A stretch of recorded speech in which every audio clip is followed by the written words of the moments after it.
मला वाटते आमचे पुण्याचे क्राईमचे DCP निखिलजी पिंगळे या संपूर्ण घटनेचा तपास करतात आहेत आणि आपण सगळ्यांनी उभ्या महाराष्ट्राने पाहिलं की या रेव पार्टीमध्ये ज्या पद्धतीने ड्रग्ज गांजा आणि ज्या पद्धतीची ही पार्टी होती, एकतर उद्याच्या समाजाचं भवितव्य ज्या तरुणाईच्या हातामध्ये आहे त्या तरुणाईला नशेकडे घेऊन जाणाऱ्या या पार्ट्या आहेत आणि समाजाला खऱ्या अर्थानं कीड लावण्याचं काम या माध्यमातून होत असतं।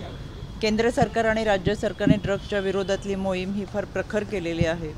मला विश्वास आहे पोलीस याच्यावरती तर निश्चितपणाने कठोर कारवाई करतीलच, पण अशा पद्धतीने फार चुकीच्या घटना घडत असताना आणि त्या राजकीय घरातून घडतात आहेत, त्याच्यामुळे पोलीस तर कारवाई करतीलच, पण ज्या पक्षाचे याच्यामध्ये लोक आहेत किंवा ज्यांच्या माध्यमातून हे सगळं केलं जातं आहे तर त्यांच्यावरती सुद्धा कुठेतरी लगाम बसला पाहिजे। कारण समाजामध्ये आपण प्रतिनिधित्व करत असताना आपली भूमिका, आपलं वर्तन हे समाजाला निश्चित अनुकरण करेल असं असलं पाहिजे असं मला वाटतं। विरोधकांकडून आरोप केला आहे, अशा पद्धतीचा आरोप देखील होते की हा ट्रॅप सगळा गिरीश महाजन आणि त्यांचा जो काही वाद चालू होता त्या वादातून हा ट्रॅप अशा पद्धतीने नियोजनबद्धरित्या केले गेले असं सर्वच विरोधी पक्ष बोलतात। राज्य महिला आयोगाचे अध्यक्ष म्हणून माझा संविधानावर, घटनेवर आणि कायद्यावर विश्वास आहे। कालपासून पोलीस यामध्ये तपास करत असताना पोलिसांनी स्वतः प्रेस कॉन्फरन्स घेतलेली आहे आणि आपल्या सगळ्यांसमोर ज्या घटना घडल्या त्या त्यांनी मांडलेल्या आहेत। तर मला असं वाटतं आपण पोलिसांना तपास करण्यासाठी काही अवधी देणं गरजेचं आहे। यामधील काही मेडिकल रिपोर्टसुद्धा समोर येतील, ते सुद्धा पोलीस आपल्यासमोर पत्रकार परिषदेच्या माध्यमातून मांडतील। त्याच्यामुळे दूध का दूध पाणी का पाणी हा कायद्याच्या चौकटीतून होईल, आपण वाट पाहूया। 2 महिन्यापूर्वी आपण कलेक्टर ऑफिसला बैठक घेतली होती, आढावा बैठक घेतली होती, त्यातल्या किती निर्णयांची अंमलबजावणी झाली किंवा त्याचे आउटपुट काय सांगू शकाल का? कुठल्या कलेक्टर ऑफिसला आपली बैठक झाली होती 2 महिन्यापूर्वी, हो, त्यात झालेल्या निर्णयांची माहिती। मला असं वाटतं कोल्हापूरकरांना मला सांगायला आनंद वाटेल, सर्वाधिक भेटी मी कोल्हापूरमध्ये आणि आढावा बैठकीच्या निमित्तानं दिलेल्या आहेत आणि ह्याच सगळ्याचा रिव्ह्यू घेण्यासाठी मी आज SP ऑफिसला आले आणि म्हणून मी तुम्हाला विनंती केली होती की मी जाऊन त्यांच्याशी चर्चा केल्यानंतर मला तुम्हाला अजून फार सविस्तर आढावा देता येईल। राज्य महिला आयोगाकडे महाराष्ट्रातल्या अनेक केसेस येतात, अनेक तक्रारी येतात, त्याचा पाठपुरावा करत असताना आम्ही संबंधित विभागाला त्या तक्रारी पाठवत असतो आणि बऱ्याच वेळा त्या तक्रारींचा म्हणजे त्या कधी न्यायप्रविष्ट असतात, कधी त्या समुपदेशनाकडे असतात, कधी वन स्टॉप सेंटरच्या माध्यमातून चालतात आणि बऱ्याच वेळा या गोष्टींसाठी आम्ही स्वतः जेव्हा पोलीस अधीक्षक असतील किंवा संबंधित विभागाचे अधिकारी असतील यांच्याशी चर्चा केल्यानंतर बऱ्याच वेळा त्या केसेस लवकर आम्हाला निकालात काढता येतात आणि म्हणून आज खऱ्या अर्थाने मी SPंची भेट घेण्यासाठी या ठिकाणी आले। यामध्ये मिसिंग केसेस असतील, DVच्या काही केसेस, सायबर गुन्हेगारीच्या संदर्भात अनेक काही तक्रारी आमच्या आयोगाकडे आलेल्या आहेत। IC कमिटीच्या संदर्भात आपण फार मोठी चळवळ उभी केली आणि मला विश्वास आहे, आनंदही वाटला एका गोष्टीचा, कोल्हापूरच्या पोलीस विभागाने आणि कामगार विभाग, कलेक्टर विभाग यांनी अतिशय चांगल्या पद्धतीची यंत्रणा पुढे चालू ठेवली आणि त्याचा लेखाजोखा दर महिन्याला त्यांनी आम्हाला सादर केलेला आहे आणि यामध्ये चांगल्या पद्धतीचा बदल होतोय। मी हेही सांगेल की 100% बदल लगेच कुठलाही आपल्याकडे होणार नाही, पण जो काही बदलाचं वारं वाहत आहे याच्यामध्ये परिवर्तन करत असताना आपण निश्चितपणाने प्रगती केली हे सुद्धा सांगायला मला आनंद वाटेल आणि हा सगळा लेखाजोगा आढावा आमच्याकडे दर महिन्याला प्रत्येक जिल्ह्याचा येत असतो। मी कोल्हापूरच्या पोलिसांचं, कलेक्टर विभाग आणि आमचा विधी सेवा जिमबा यांचे मनापासून आभार व्यक्त करेल, कारण की त्यांनी खूप चांगल्या पद्धतीच्या आम्ही दिलेल्या सूचनानुसार बीट मार्शल दामिनी पथक, पोलीस काका असेल, बडीकॉप असेल यांच्या माध्यमातून सुद्धा शाळा कॉलेजमध्ये भेटी देत खूप चांगल्या पद्धतीचं काउन्सिलिंग केलेलं आहे। याच्यामध्ये अजून काही सुधारणा करता येतील का याच्याबाबत निश्चित त्यांना मी सूचना करेल। आणि मॅडम असं असताना भोगावती इथल्या एका कॉलेजच्या मुलींच्या घोळक्यामध्ये एका हुल्लडबाज तरुणानं गाडी घातली, त्यातली एक मुलगी मयत झाली, 3 मुलगी आता उपचार घेत आहेत, एक मुलगी सिरियस आहे। ह्याच सगळ्या घटनांच्या संदर्भात माझी चर्चा होईलच, ह्याचा आम्ही स्वतः सगळ्यांचा आम्ही नोंद आमच्याकडे ठेवत असतो, आम्ही दखल घेत असतो।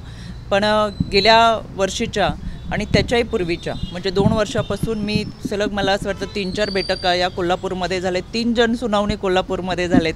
प्रत्येक वर्षी मी स्वतः जनसुनावणीला येते, त्या मानाने आणि आत्ता यामधली एक तफावत कुठेतरी यंत्रणेमध्ये बदल करत असताना निश्चितपणाने जाणवतो. एक विश्वास या निमित्तानं मी तुम्हाला देऊ इच्छिते की वर्किंग वुमनसाठी आम्ही ज्या IC कमिटी केल्या होत्या त्याच्यामध्ये खूप चांगल्या पद्धतीची नोंद झाली आहे.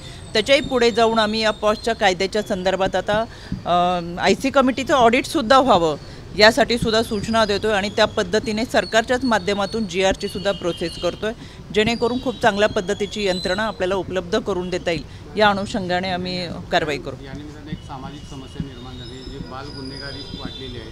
आपल्या इथं जी 2 बाल कल्याण संकुल आहे त्यामध्ये 50 अल्पवयीन मुलं म्हणजे विधीन संघर्षग्रस्त बालकं आहेत. हो. आणि ही काल भोगावती झालेली घटना, ही जी अल्पवयीन मुलांची गुन्हेगारी किंवा याची ओढली जाते आणि निर्भया पथक दामिनी पथक कुठंतरी फक्त कागदावरतीच काम करते असा एक आरोप प्रत्यक्षात जात नाही.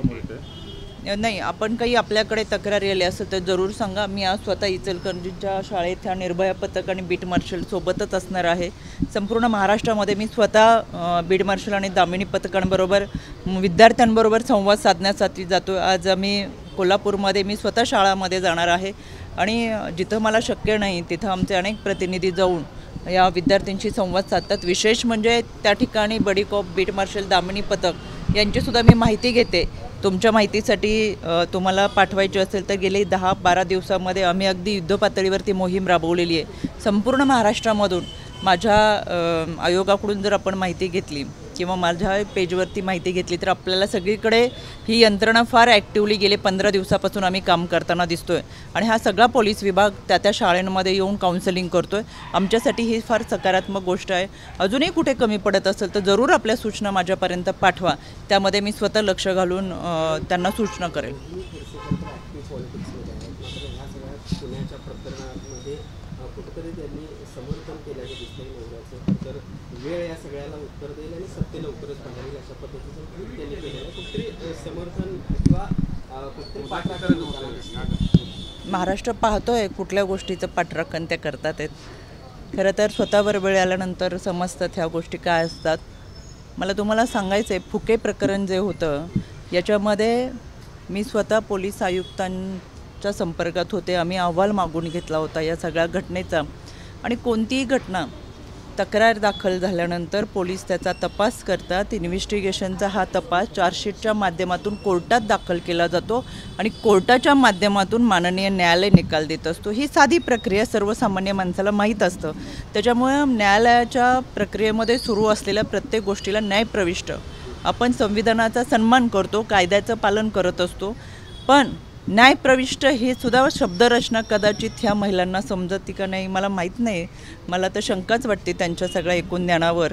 न्यायप्रविष्ट असलेल्या केसेससुद्धा त्या संबंधित पीडितांना घेऊन जाहीररित्या अनेक वेळा ह्यांनी पत्रकार परिषदा घेऊन संबंधित पीडितांना जास्त त्रास दिला आहे. कारण की आपण त्या महिलेसोबत उभं राहून लढावं कोर्टाच्या प्रक्रियेमधून. कारण की न्यायप्रविष्ट म्हणजे काय की आम्ही संविधानाचा सन्मान करतो, न्यायालयीन प्रक्रियेमधून गेलं पाहिजे आपल्याला. पण तसं न करता अनेक वेळा ह्यांनी अशा अनेक पीडित महिलांचं भांडवल स्वतःच्या राजकारणासाठी केलेलं आहे. दुर्दैव आहे की न्यायप्रविष्ट हा शब्दही यांच्या लक्षात येत नाही. म्हणून कधीही इतरांच्या घटनेबाबत, इतरांच्या केसेसबाबत न्यायप्रविष्ट असलेला शब्दाचा सुद्धा अर्थ न समजलेले हे लोक त्याचं भांडवल करून त्यांनी स्वतःचं राजकारण आणि राजकारणातली पोळी बाजून घेतलेली आहे. आणि आज स्वतः वेळ आल्यानंतर वेळेचं बघू, कायद्याचं बघू. मला आवर्जून सांगायचं आहे, नक्कीच आमचा तर संविधान, महाराष्ट्र पोलीस, महाराष्ट्र शासन या सगळ्या माध्यमातून राबवत असलेल्या कायद्याच्या माध्यमातून आमचा विश्वास आहेच. तो त्यांनी देखील आत्तापर्यंत जर ठेवला असता तर अनेकांचे संसार उद्ध्वस्त त्यांनी केले, ते झाले नसते. मॅडम, हनी ट्रॅपचा विषय राज्यभर चर्चेला आहे. महिला आयोगाने याची काही दखल घेतली आहे? महिला आयोगाकडे तशा प्रकारचे काही तक्रारी आलेल्या आहेत? आमच्याकडे या संदर्भात कोणत्याही तक्रारी आलेल्या नाही आहेत. पण आम्ही जिल्हानिहाय ज्यावेळेस आढावा घेतो त्यावेळेस ह्या सगळ्या गोष्टींची माहिती घेत असतो. राज्याचे सन्माननीय मुख्यमंत्री जे गृहमंत्री म्हणून या सगळ्या गोष्टींकडे लक्ष देऊन आहेत. आणि मला असं वाटतं राज्याच्या गृहमंत्र्यांनी या संदर्भात अतिशय सविस्तर माहिती वेळोवेळी आपल्या सगळ्यांना दिलेली आहे. त्याच्यामुळे ही सगळी माहिती आपल्यापर्यंत व्यवस्थितरित्या पोहोचवली.